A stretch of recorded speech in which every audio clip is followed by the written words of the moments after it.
অনেকগুলো ভুল আছে। সব থেকে বড় হচ্ছে যে অতিরিক্ত সুগারি খাবার খাওয়া। তাদেরকে যদি আপনি বলেন যে এই তুমি এত কোল্ড ড্রিঙ্কস খাও কেন, সে বলবে আমার কি ভুঁড়ি আছে নাকি, খেলে কি হবে কিছু। কিন্তু প্রবলেম শুধুমাত্র ভুঁড়ি হওয়া বা চর্বি হওয়া না, সেটার সাথে মেটাবলিজমও সম্পৃক্ত। তো এখন মেটাবলিজম যদি কারো ফাস্ট হয়, সে প্রচুর চিনি খেলেও সে মোটা হবে না, কিন্তু তার ব্লাডে কিন্তু ঠিকই সুগার লেভেল বাড়বে, লিভারে ফ্যাট জমবে। তখন হচ্ছে আপনি টেস্টোস্টেরনও ঠিকঠাক মতো উৎপাদন হবে। টেস্টোস্টেরনের সাথে তার আত্মবিশ্বাস, তার সাহস, প্রোডাক্টিভিটির গভীর সম্পর্ক আছে। কোনো কিছু কিন্তু পুরোপুরি স্টপ হয় না, কমে যায়, এমনটা কমে যায়। ফিটনেস পুরোপুরি একটা ইকোসিস্টেম। ভবিষ্যতে ভালো থাকার জন্য সেটাকে ডিসিপ্লিন বলে। পুরুষদের ওভারঅল অবস্থা ভাই খুবই খারাপ। সে মারা যাওয়ার আগে অনেকবার মারা যাচ্ছে।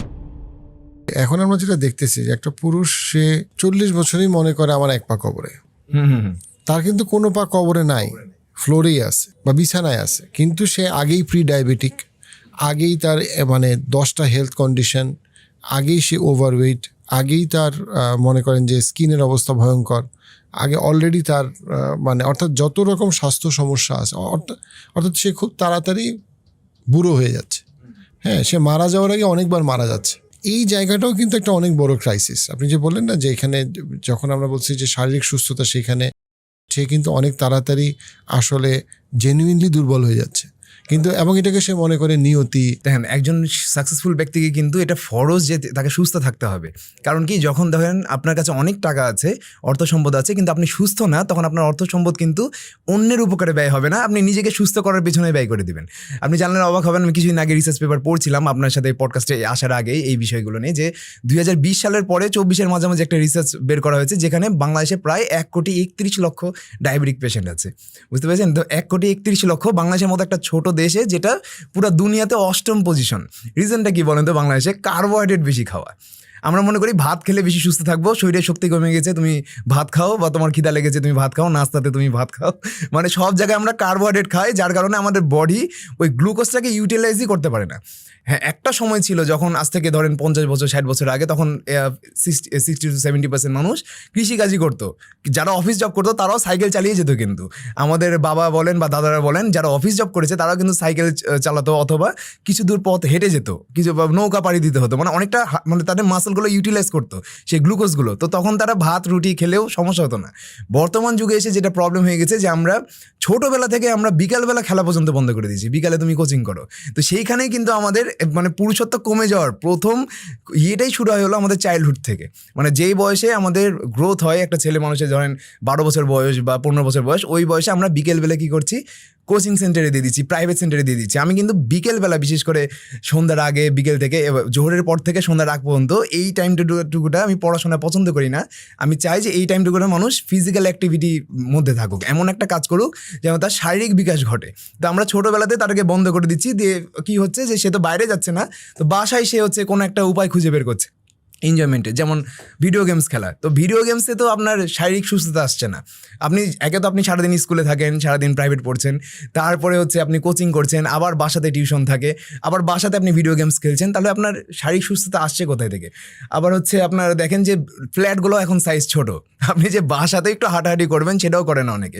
বাসাতে আরামদায়ক সোফা আছে, এসি আছে, আমরা বড় হচ্ছে নেটফ্লিক্সে টিভি অন করে দিয়ে বসে যাচ্ছি। তো আমরা কোনো রকম ফিজিক্যাল অ্যাক্টিভিটির মধ্যেই থাকছি না, যার কারণে ডায়াবেটিসের সংখ্যা আরও দিন দিন বাড়ছে। আর এই প্রসেসটা শুরু হয় অল্প বয়স থেকে। এটা হচ্ছে ভুল প্যারেন্টিংয়ের কারণে, অনেকটা দায়ী করবো আমি এখানে। কারণ কি, ধরেন যে বয়সটাতে আমরা মানে অনেক বেশি টেস্টোস্টেরন বিল্ড হওয়ার বয়স, মানে ছেলেদের ক্ষেত্রে 16 বছর বয়স থেকে টেস্টোস্টেরন হরমোন বিল্ড হতে শুরু করে।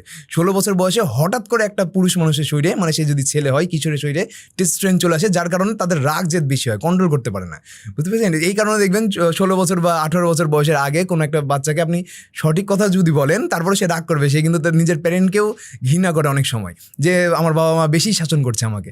তো এইটা রিজনটা হলো এই টেস্টোস্টেরন হরমোন। তো এই জিনিসটা কি, তখন যদি আমরা তাদেরকে কোনো একটা স্পোর্টসের সাথে তাদেরকে সম্পৃক্ত করতে পারি বা যুক্ত করতে পারি, সেটা যে কোনো ধরনের স্পোর্টস হোক, তখন কী হবে, তাদের টেস্টোস্টেরনটা তাদের শরীরেই ইউটিলাইজ করবে, তাদের ব্রেন আর তখন সেটা ব্রেনের উপরে চড়া হবে না, মানে তাদের রাগ যেটা কন্ট্রোলে আসা শুরু করবে। তারা হয়তো বা টেস্টোস্টেরন বেশি, সে দেখাবে যে আমি স্পোর্টসে আরও ভালো করবো, আমি হচ্ছে ক্রিকেটে আরও ভালো করবো, আমি আরেকটু জোরে বল করার চেষ্টা করবো, আমি আরেকটু জোরে ফুটবলে কিক করার চেষ্টা করব। মানে মূলত সে যখন ফিজিক্যাল একটা স্পোর্টসের ভিতরে আছে তখন সে চেষ্টা করবে যে স্পোর্টসে আরও ইমপ্রুভ করা, মানে তার টেস্টোস্টেরন হরমোন পজিটিভলি ইউটিলাইজ করছে তার শরীর। আর এখন যেটা হয়ে গেছে যে আমরা কি করছি, যে যেহেতু আমরা ফিজিক্যাল এর ভিতরে নাই, অ্যাক্টিভিটির ভিতরে নাই, তখন যে বিষয়টা চলে আসছে সেটা হচ্ছে মাস্টারবেশন। তো এখন কি করবে, সেই অতিরিক্ত টেস্টোস্টেরন হরমোনের কারণে মানুষের রাগ যে ইমোশন কন্ট্রোল করতে পারছে না, তো মাস্টারবেশনটা বেশি বেড়ে গেছে। এটা হচ্ছে প্যারেন্টিং থেকে শুরু হয়। আমরা যখন ফিটনেসের চিন্তা করি ভাইয়া, আমরা অনেক ক্ষেত্রে শুধুমাত্র শরীর বানাবো চিন্তা করি। এটা আমরা খুব কমই চিন্তা করি যে আমরা মন বানাবো বা আমরা আমাদের নিজেদের যে ন্যারেটিভ, সেই ন্যারেটিভকে ঠিক করব। তো আপনার অভিজ্ঞতায় এই যে এতগুলা মানুষের সাথে আপনি শরীর চর্চায় কাজ করছেন, তাদের আসলে মানসিকতার পরিবর্তনের দিকে আপনি কতটুকু দেখছেন, যে কিভাবে শরীরচর্চার এই যে অ্যাক্টিভিটি বা ফিটনেস নিয়ে সিরিয়াস হওয়াটা আসলে কিভাবে কি রোল প্লে করে?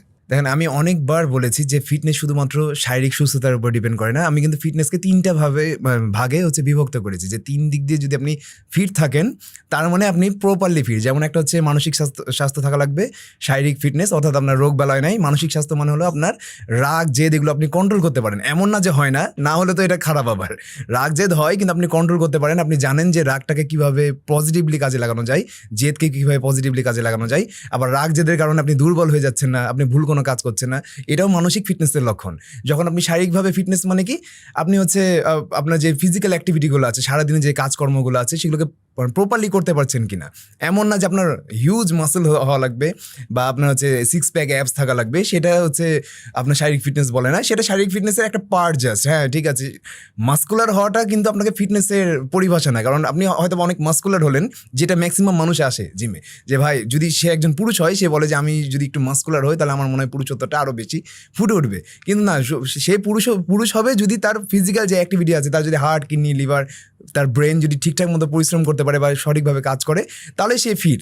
মাসেল আসে পরে, মাসেলটা কার জন্য জরুরি, যে ক্যারিয়ার চয়েস করেছে, মানে সে হয়তো একজন অ্যাথলেট হতে চাই বা ফিটনেস ট্রেনার হতে চাই বা কোনো একজন মডেল হতে চাই, সেক্ষেত্রে তার ফিজিক্যাল অ্যাপিয়ারেন্সটা কাজে আসে। তো এটা আলাদা, ফিটনেসের একটা আলাদা দ্বিতীয় ভাগ। আরেকটা হচ্ছে ফাইন্যান্সিয়াল ফিটনেস, মানে আপনার পকেটে এতটা টাকা আছে যেন আপনি আপনার ফিটনেসকে লাইফ টাইম মেনটেন করতে পারেন, তাছাড়া আপনার ফিটনেসের কোনো ভ্যালু নাই। আমি অসংখ্য মানুষকে বলি যে তোমরা যে এই যে দেখো যে তুমি কিছুদিন পর কোনো একটা জবে যাবা বা বিয়েই করবা, ধরো কথার কথা, তুমি এখন জিমে 3 থেকে 4 ঘন্টা ব্যয় করো। অনেকে আছে কিন্তু নতুন নতুন জিমে ভর্তি হলে সে 3 থেকে 4 ঘন্টা ব্যয় করে। তাকে আমরা বুঝাই যে তুমি 3 থেকে 4 ঘন্টা জিমে ব্যয় করছো, তোমার ফিউচার প্ল্যান কি? সে বলে যে ভাই আমি হয়তো বা ডক্টর হবো বা আমি ইঞ্জিনিয়ার হবো বা আমি একজন বিজনেস করবো।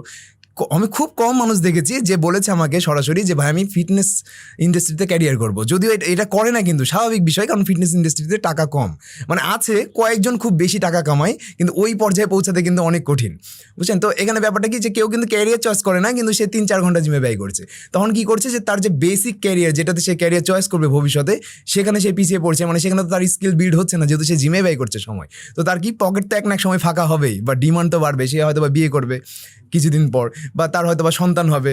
তখন সে কি করবে, যে ডিমান্ড পূরণ করার জন্য জিম ছেড়ে দেবে, ফিটনেস ছেড়ে দেবে। তখন আপনার ফিটনেস কোথায় গেল? আমি এটাই বলি যে এমনভাবে কাজ করতে হবে যেন লং টাইম ফিটনেস থাকে। তো এই 3টা দিক দিয়ে যখন আপনি ফিট হবেন, আপনার পকেটে টাকা আছে, আপনার কোনো অসুখ নাই, ধরেন আপনার কোনো ওষুধ খাওয়া লাগে না, প্লাস হচ্ছে আপনার রাগ জেদ আপনি কন্ট্রোল করতে পারেন, তখন আপনি হবেন প্রপারলি একটা সাকসেসফুল মানুষ। তাছাড়া ফিটনেসের কোনো ভ্যালু নাই, যতই মাসেল থাকুক। আমারই যদি এখন পকেটে টাকা না থাকে, আমি 2 দিন মানে কয়েকদিন ব্যায়াম না করে চিন্তা করবো কীভাবে টাকা কামানো যায়। কিন্তু আমরা এমনভাবে সিস্টেম বিল্ড করেছি, আমার টিম এমনভাবে সিস্টেম বিল্ড করেছে যে আমি কাজ না করলেও যেন আমার আর্ন হয়। সেটাকে হচ্ছে প্যাসিভ ইনকাম বলে অনেকে, বিজনেসের পরিভাষায় বা ইনকামের অর্থনীতির পরিভাষায়, এটা আলাদা বিষয়। তো এটা হচ্ছে মূলত বিষয়টা কি, কনফিডেন্স যদি গ্রো করতে চায় কেউ, আর কেউ যদি চায় যে তার পুরুষত্ব প্রকাশ করবে বা পুরুষত্ব বাড়াবে, তার হয়তো একটা অ্যাকসেপ্ট, মানে তার কী বলবো, তার গ্রহণযোগ্যতা বাড়াবে মানুষের কাছে, তার ওয়াইফের কাছে তার গ্রহণযোগ্যতা বাড়াবে, সেক্ষেত্রে তার মেন্টাল ফিটনেস লাগবে। অর্থাৎ তার ওয়াইফের সাথে তার ঝগড়া হচ্ছে বা কোনো কিছু নিয়ে রাগারাগি হচ্ছে, সেক্ষেত্রে সে কীভাবে হ্যান্ডেল করছে বিষয়গুলো। সে হচ্ছে মানে ব্যাপারটা কি এমন যে ছোট একটা বিষয়ে ডিভোর্স পর্যন্ত চলে যাচ্ছে, বা ছোট্ট একটা বিষয়ে সে পরকীয়া করা শুরু করেছে, নাকি সে তার ওয়াইফের সাথেই বাইরে আলোচনা না করে, বাইরে বের না করে সমস্যাটা ফেস করছে, তার ওয়াইফের সাথে বসছে যে আচ্ছা তোমার সাথে আমার এই প্রবলেম, আমরা দুজন মিলে মানে এটা সলিউশন বের করি।